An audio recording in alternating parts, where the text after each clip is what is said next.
We all want to be happier, but how do we get there? First, we start by realizing happiness is not a destination. Being happy consists of micro action steps every single day. I'm your host, Brittany King, and I'm here to guide you along the way.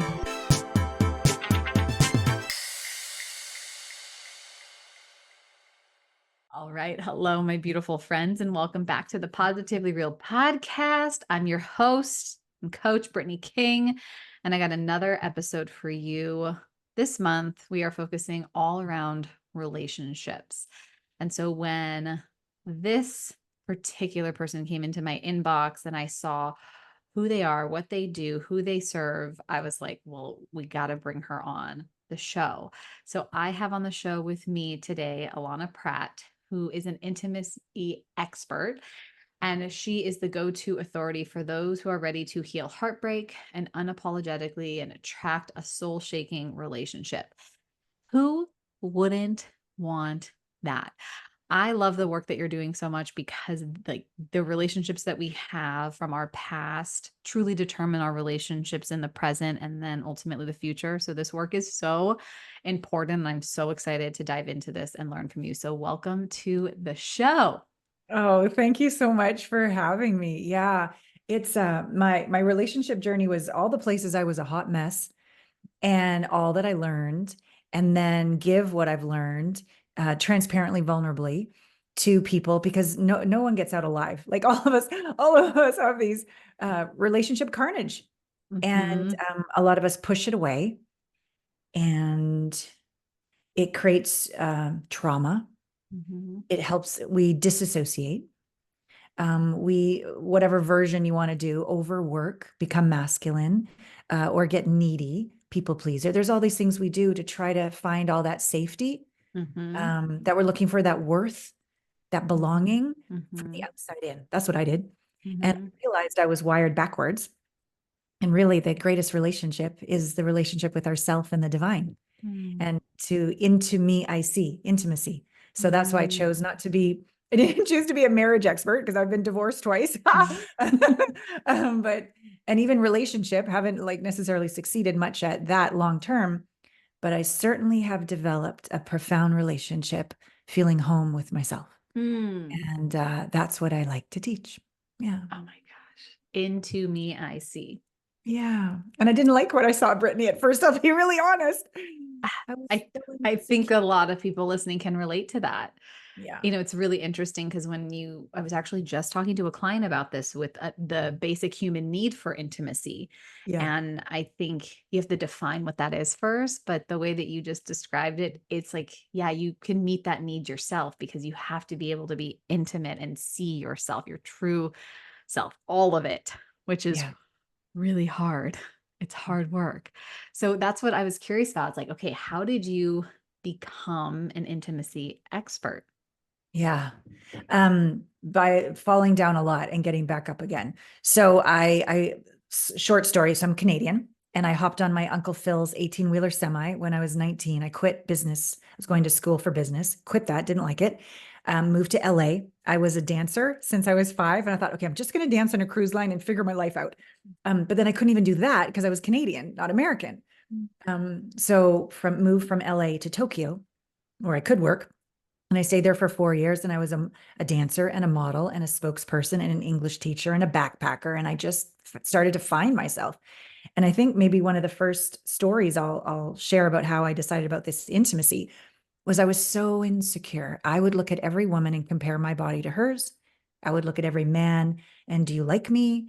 I would look at every job situation. Am I good enough? Like I was so people pleaser insecure. I was only going to be okay on the inside if you liked me on the outside. Mm. And I was sick of it.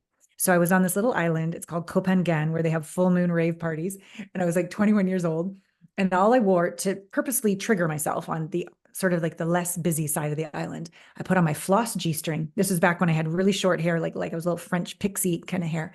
And I walked up and down this beach, Brittany, probably about 3 days, back and forth. It was like about 3 mile back and forth. And my goal was to be able to walk and no longer care what other people thought of me and to love my body, to come home to my body, to be one with my body, like literally naked.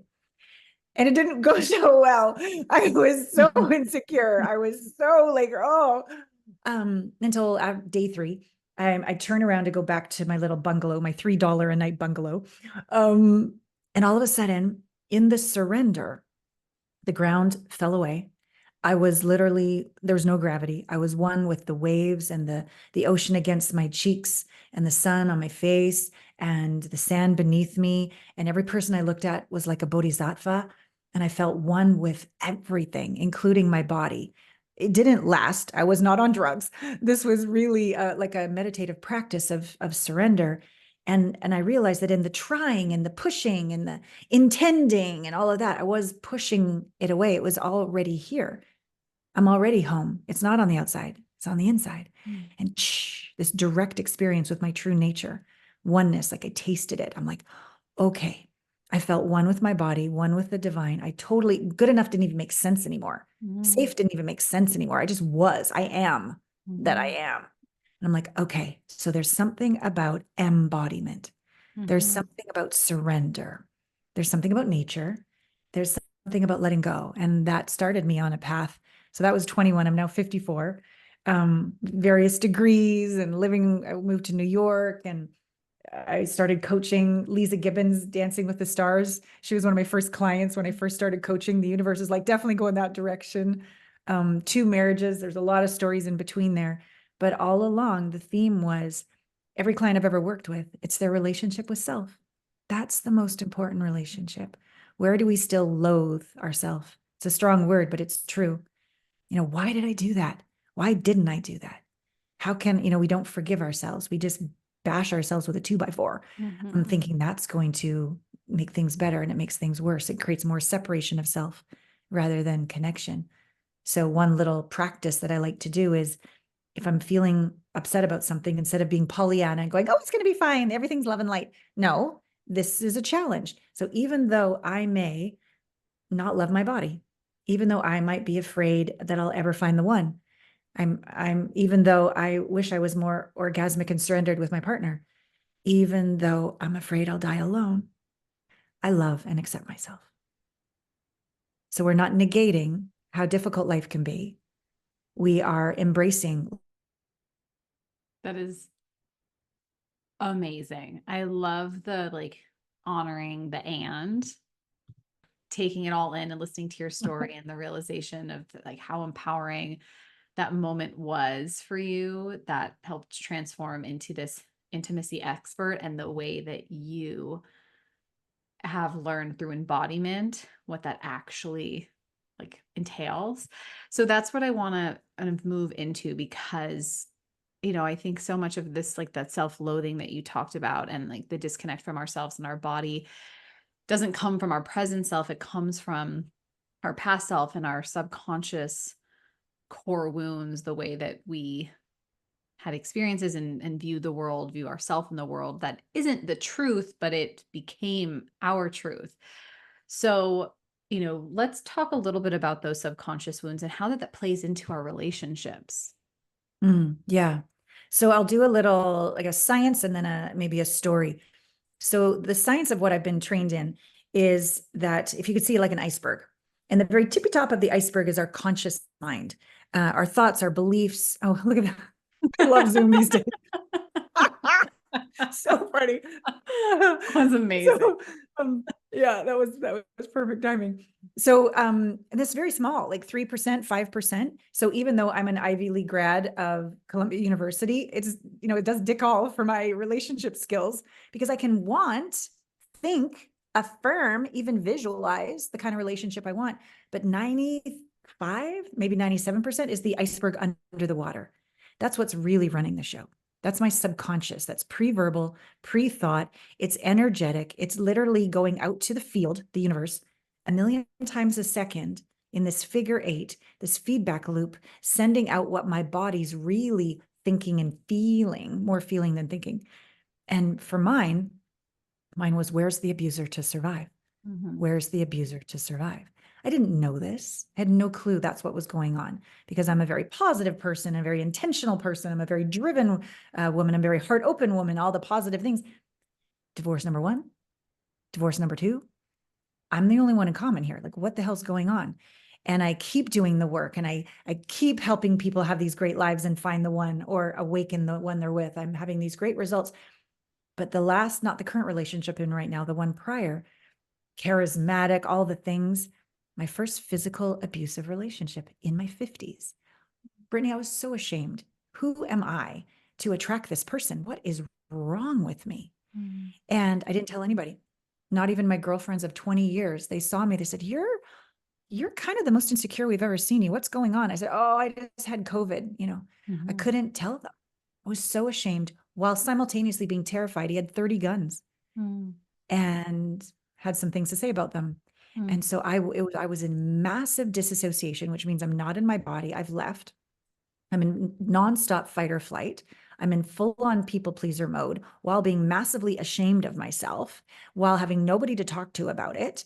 And my self-worth, my capacity to just leave, it left. Like, I just spiraled down. And I'll be really honest, before I lived through it, I judged women who stayed in abusive relationships.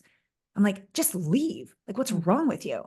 But when I was in it, I realized how paralyzed we become when there's that level of shame mixed with nonstop fight or flight the whole time. And if it wasn't for me screaming my head off and the police coming and arresting him and me going to a shelter, I probably still would have been there. I was hooked into this perpetrator victim relationship.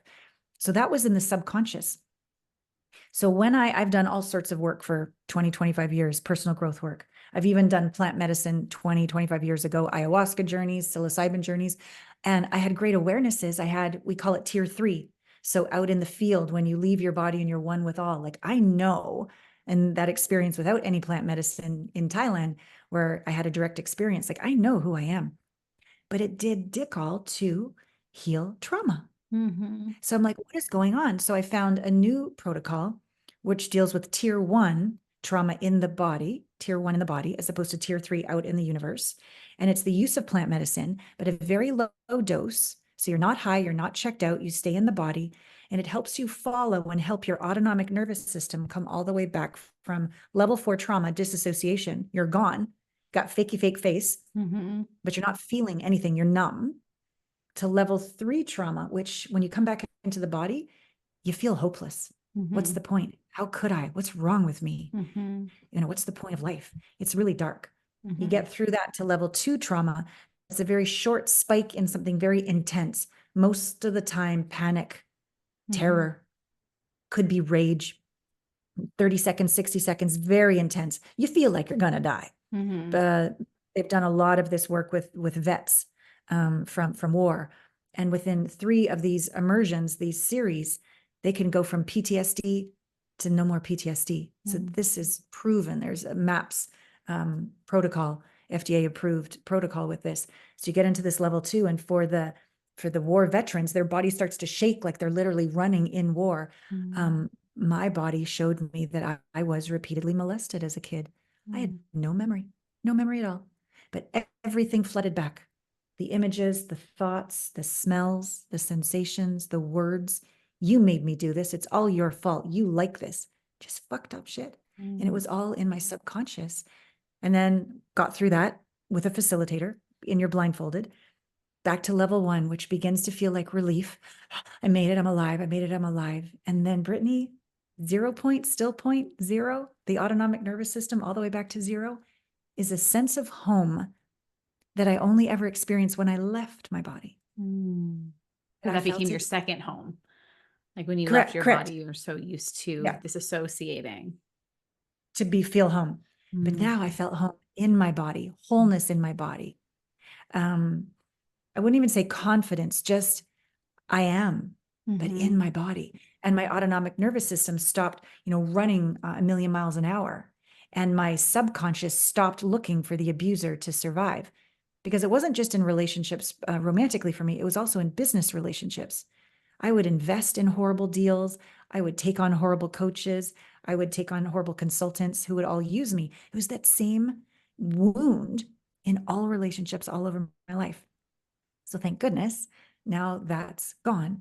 We call it integrated. Mhm. And so all those unhealthy relationships, both personal and professional, are gone.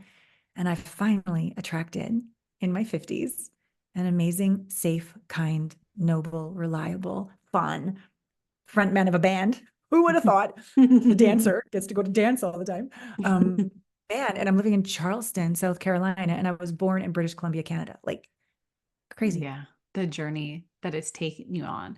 So, Yeah.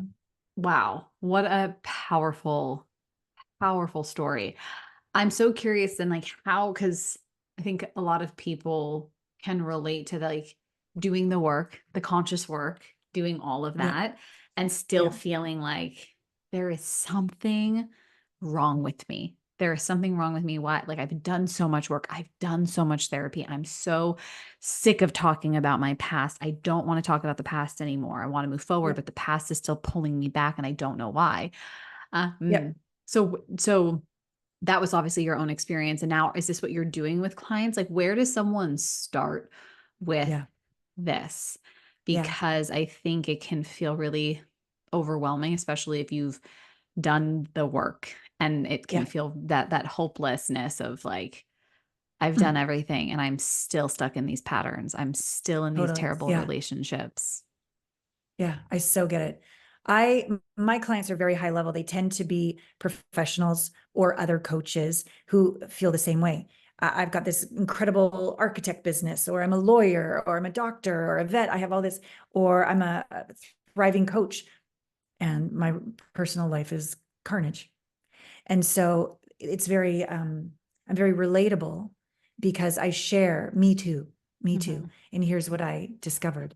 And so when I work with people, it is destabilizing and disorienting when your program of your entire existence collapses. Mhm. These PSI, psychedelic somatic integration, PSI, these PSI immersions, I do 3 in a year, and I bring people on for a year. And within that year, they're in the inner circle. We have weekly group calls with other people going through the same journey as you.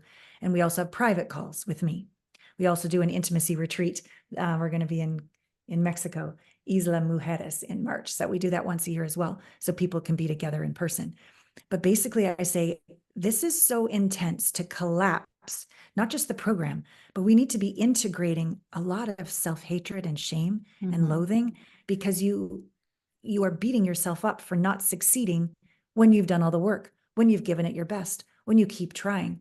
So there's not only the wound that we're integrating, we're literally integrating self-hatred so you can become one with yourself as well. Mhm. And so with this PSI protocol, it's not about talk therapy. It's not about trying to figure anything out. We're leaving that top of the iceberg. You don't need me for that. You can listen to a podcast like this, read a book, that's going to handle that part. I'm going to be with your body, and we're going to follow the autonomic nervous system home. We're going to say, oh, there's pain in my shoulders. And I say something like, let's allow that. And I'm like, what's held in the pain in the shoulders? What are you shouldering? And people get to know their bodies. People start to get to know the emotions held in their bodies. They start to identify. And then we allow that. Well, there's sorrow. Let's allow that. And the use of a very small amount of medicine helps to feel. The medicine isn't a quick fix. It's not doing it for you. You have to be brave. You Mhm. have to surrender. You have to feel rage, sorrow, hopelessness, sadness, anger, all these different emotions, not for a long time, but until you have to trust body, allow body to lead the way, not you and your mind lead the way. Mhm. So it requires great bravery and courage to surrender to the body. And I'll watch a body push away somebody that hit them when they were little. Their body's Mhm. doing it. They're not doing it.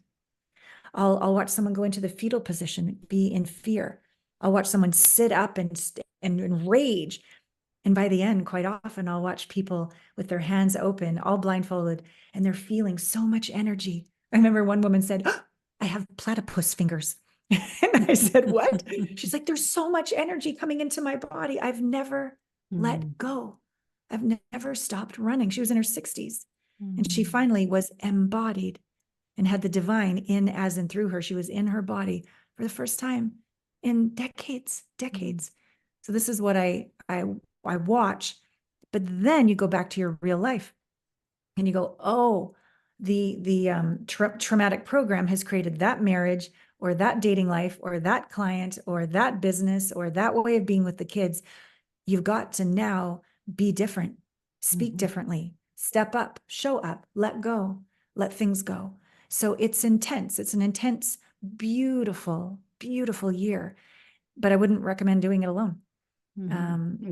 As a facilitator, me, the community, and then to watch miracles happen, to watch people that have had sex addictions for their whole life, or drug addictions their whole life, or workaholic addictions, or patterns of unemotional partners, or people that only cheat on them, to then watch them have the best marriage that they've had in the last 15 years, or to watch them meet a healthy, incredible partner, to watch them lose weight without trying because they don't need to protect themselves any longer. Just all these different results happen.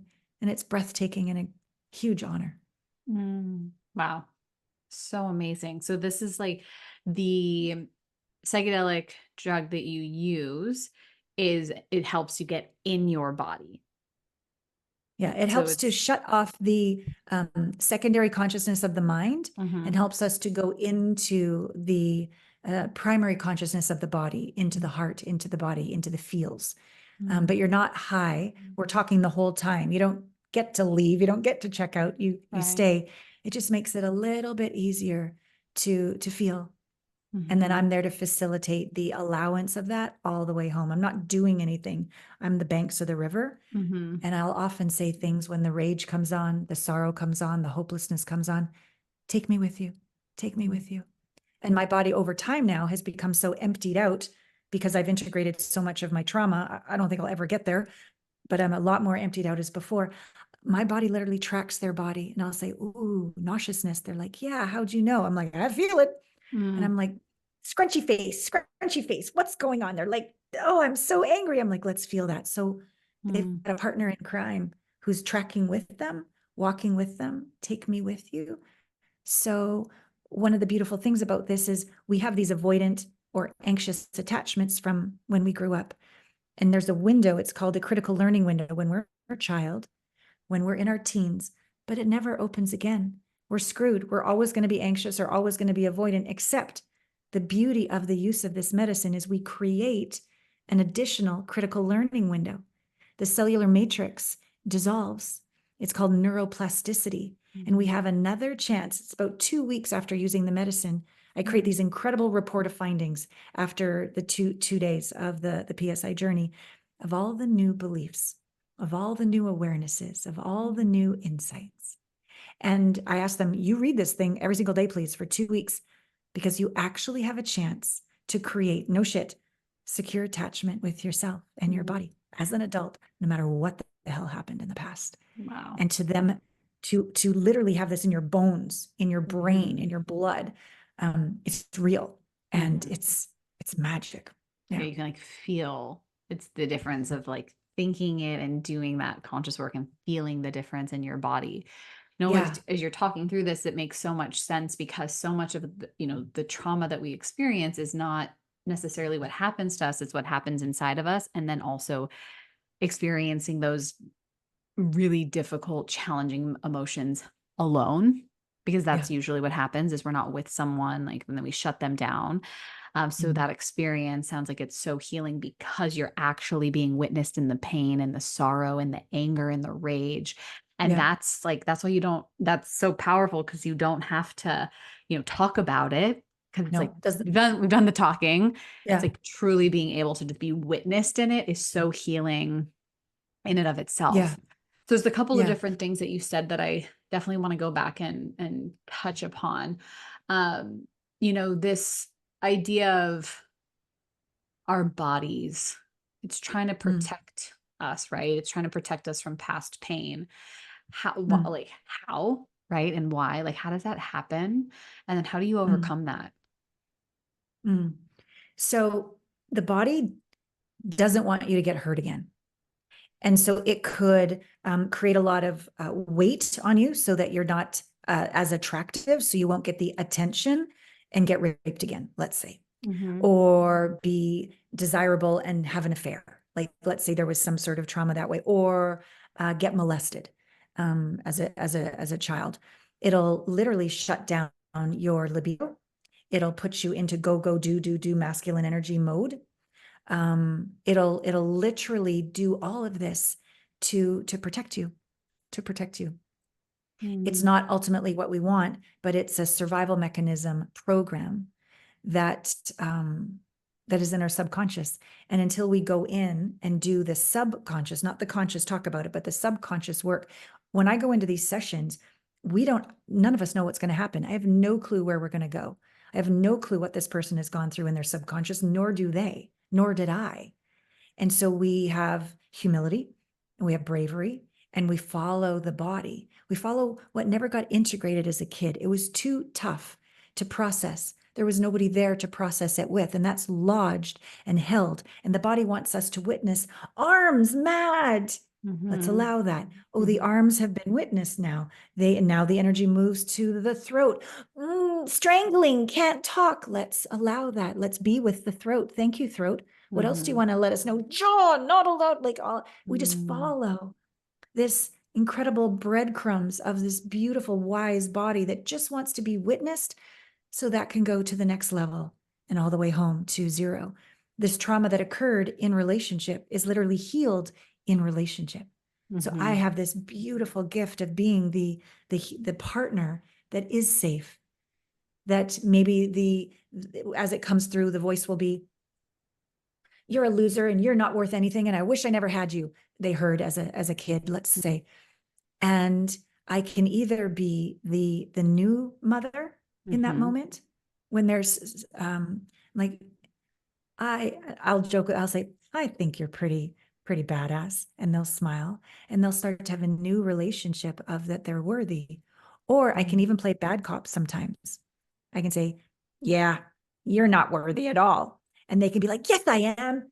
And I'll be like, atta girl, atta boy, well done. So there's this way to re-engage with the beliefs that are lodged in there through the healing work I do with them to reprogram these core beliefs and how they look at life and how they look at their body and how they look at their worth and their purpose, all of these things, their sexuality.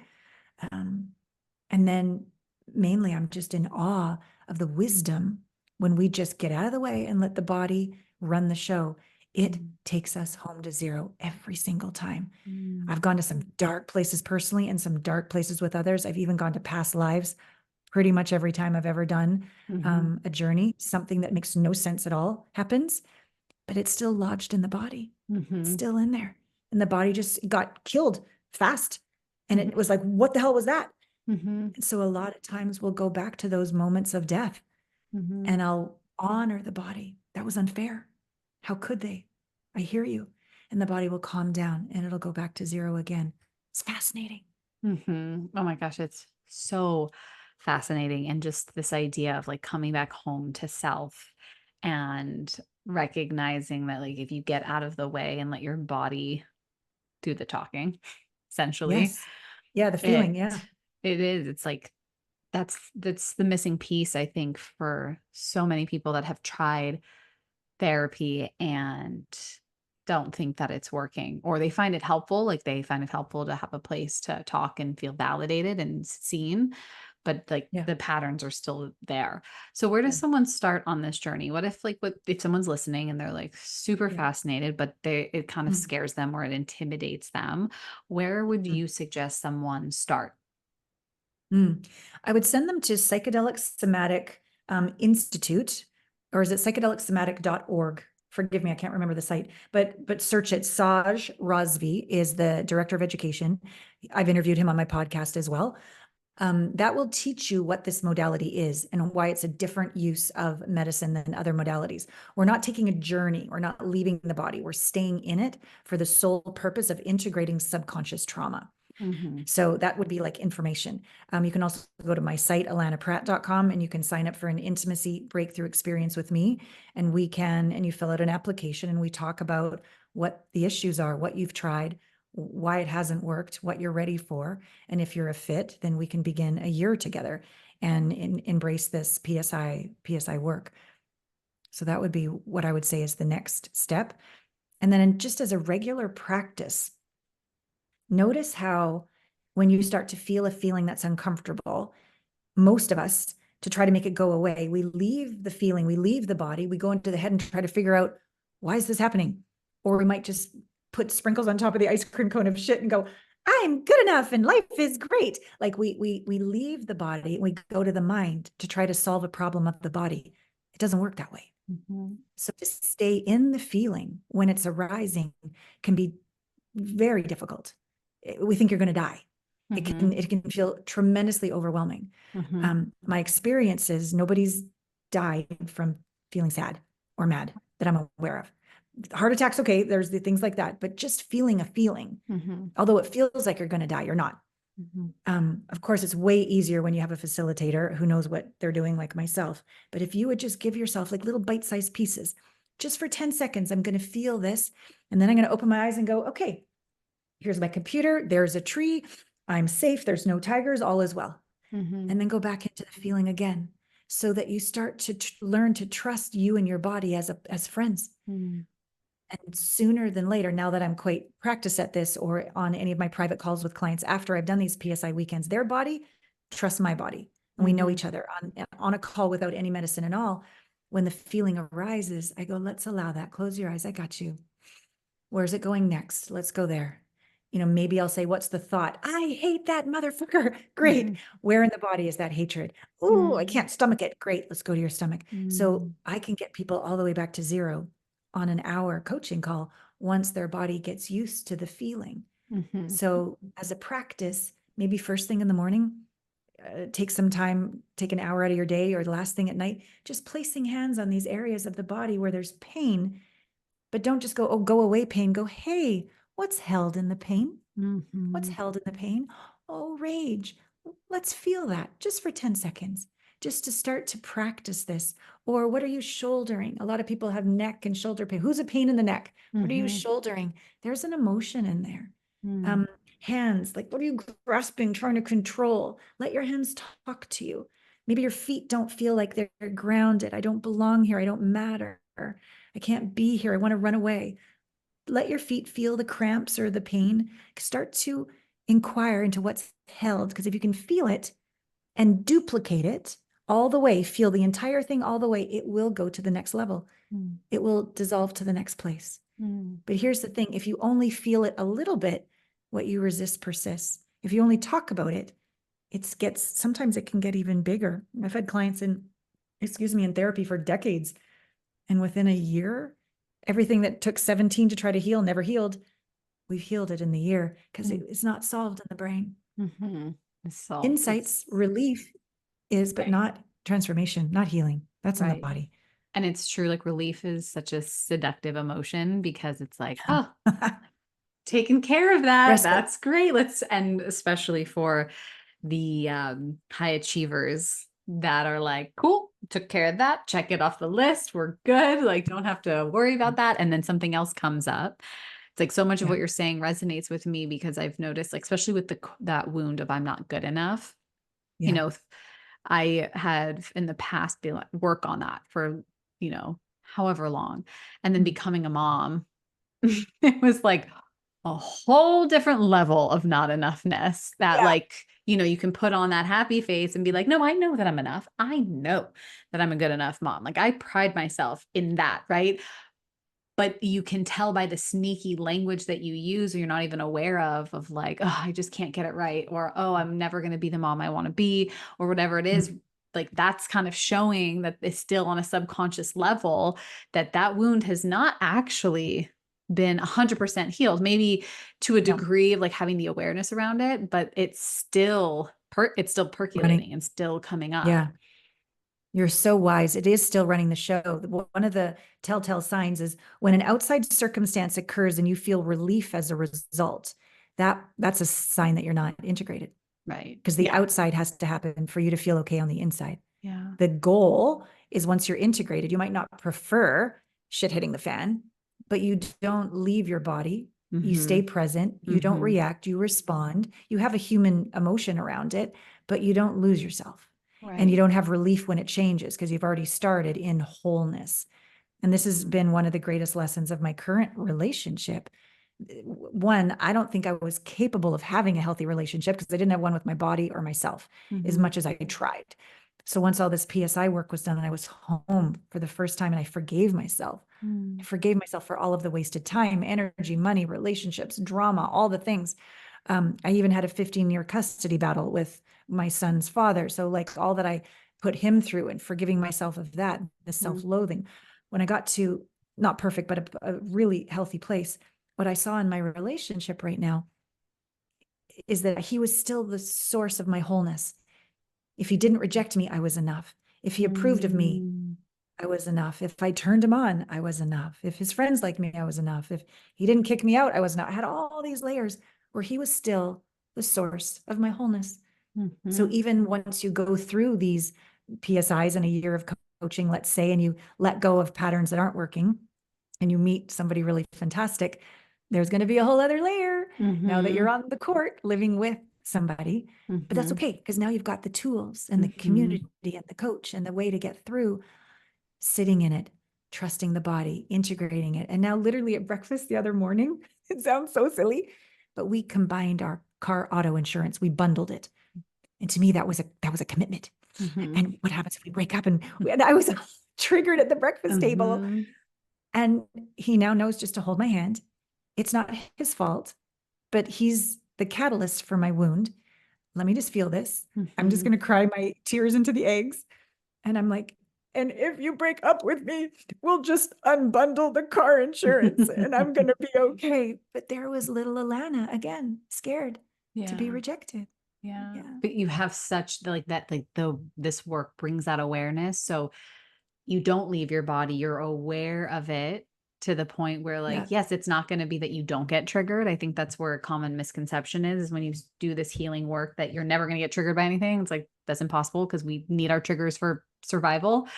But it's like you stay in your body and you know how to work through it and work with that part of yourself that experienced, that formed that core wound. Oh, it's so good. I could partner talk. Does too. Yeah. Because I used to blame him. Like if I was upset, I'd be like, why did you do that? Blame, he justified, the fight would continue, or I'd just leave. I would cry. I'm just going to go process this by myself. Yeah. But now he gets to experience winning by being present and holding my hand and being with me as he watches me come back to zero. So we become closer. It's amazing. Yeah. And then that's that level of intimacy with another person because you can have that level of intimacy with yourself. Yeah. Oh my gosh. Spot on. So good. I could talk to you about this all day. This is so fascinating. I truly didn't know that this was the direction that our interview was going to go, but I'm so happy that it did. Good. So illuminating. And I think just so helpful for people that, especially that have been just doing the work on that conscious level and know that there's nothing wrong with them. And just like, I think what I'm hearing is just start by approaching your body first. I became a breathwork facilitator in this past year because all the coaching that I was ever doing was very much top down, which was helpful. And it really helped. It did help people and it was getting people results, but not long term. And also with myself, right? So I realized I'm like, there's this missing component of the body, and then learning about the nervous system and understanding where we store these experiences and how that can literally stunt our growth and keep us stuck in time. I found breath work, and breath work sounds so similar to the work that you're doing of like bypassing this conscious mind, getting into your body and having these experiences to help you connect in a deeper way. I notice when I do these breathwork experiences, people feel pain, and I do too, like in my shoulders where I protect my heart, or in their hands or in their stomach. And so mine goes into the, what is it called? Tetanus? Tetany. Yeah. Which the control of what are you holding on to?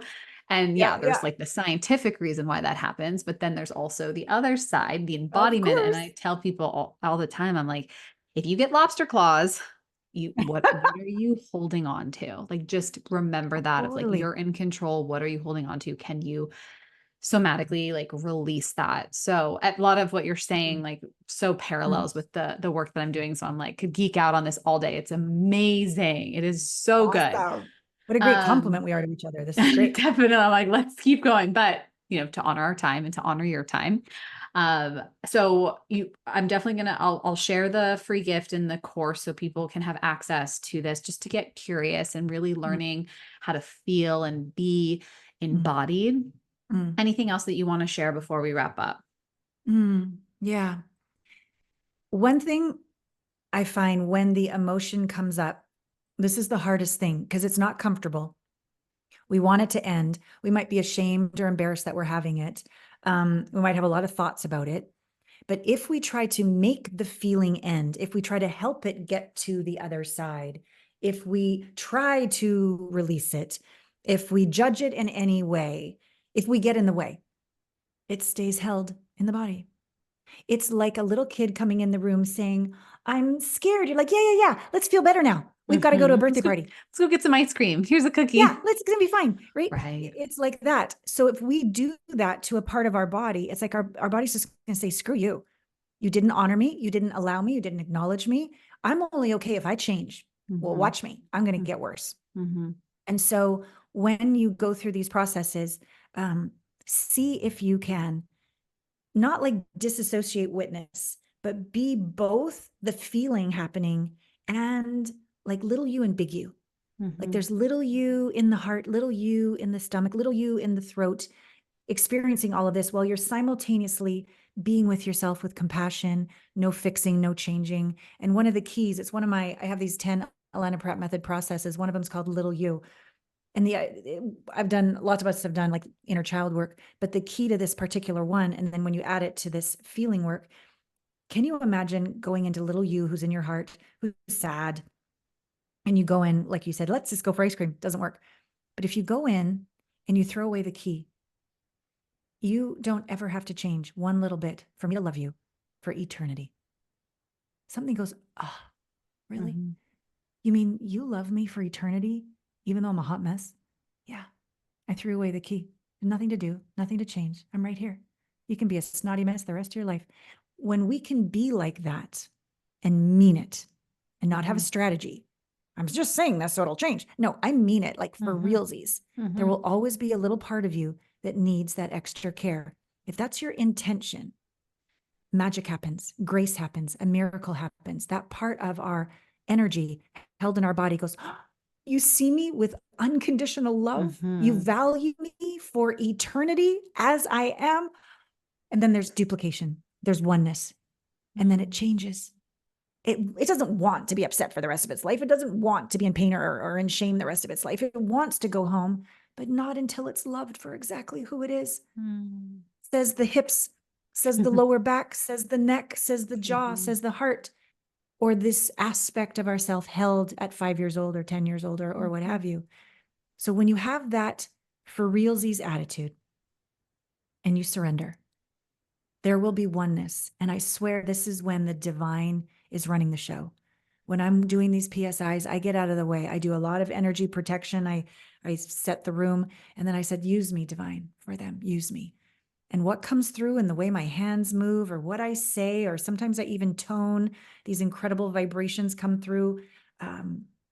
When we can just let go and let the divine support us. So it's the body, the medicine, the facilitator.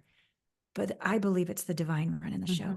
When we get out of the way and let it help our body home, it's magic. And the level, not of faith in the head, but knowing in our gut, I'm enough, I'm safe, I am. It's our birthright. And I believe we're all here on the planet now with the amount of mayhem that's here, but also the amount of breakthroughs and breath work, as you say, and medicine work and all of this. We're here to shift and create a new world. And I'm so honored, even though it's been a rough go up until now. The best is yet to come. No regrets. Grateful for all the lessons and so grateful to meet you. You're just so lovely. Thank you. The depth of my ability to share is the depth of your listening. So thank you.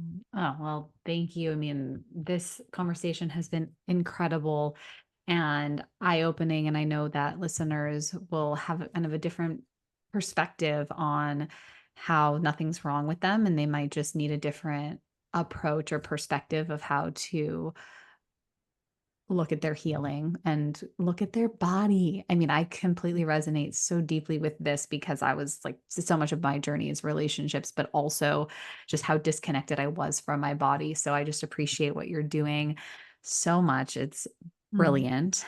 I will make sure I share all of this amazing information where people can find you on Instagram, your website. Is there any last thing before we wrap up? I just want all of us right now, because at the filming or recording of this, the baby's still in the belly. So let's just all of us imagine sending light and love in our hands towards you for a beautiful, easy birth and a healthy baby. And mommy and baby are one. When I gave birth, I was eating an In-N-Out burger and French fries. And I Amazing. kept saying, I did hypnobirthing, and mommy and baby are one, mommy and baby are one. And there he was. It was Yeah. an easy, beautiful 7-minute birth. And I don't tell most people that, because if someone's had a really hard birth, they don't want to hear that. So I just send the energy of a beautiful birth for Thank you, you. all the listeners and viewers. Yeah. I receive that. And it's so interesting because my birth of my daughter was very similar. I did Mm. hypnobirthing and got out of the way, let my body and baby. Yeah. But I Yes. shared my Yes. birth story on my podcast, but I also know that that's not the usual experience. Yes. So I love hearing that you had an experience like that as well. And I receive Mm. all of that. I receive all of it because we're doing it again very soon. So thank you Yes. so much. This was so You're amazing. welcome. I appreciate Mm. you taking the time to be on the podcast. I can't wait to keep learning from you. I have like so many thoughts, so many ideas. But thank you again. This was Oh, incredible. it's my honor. Thank you.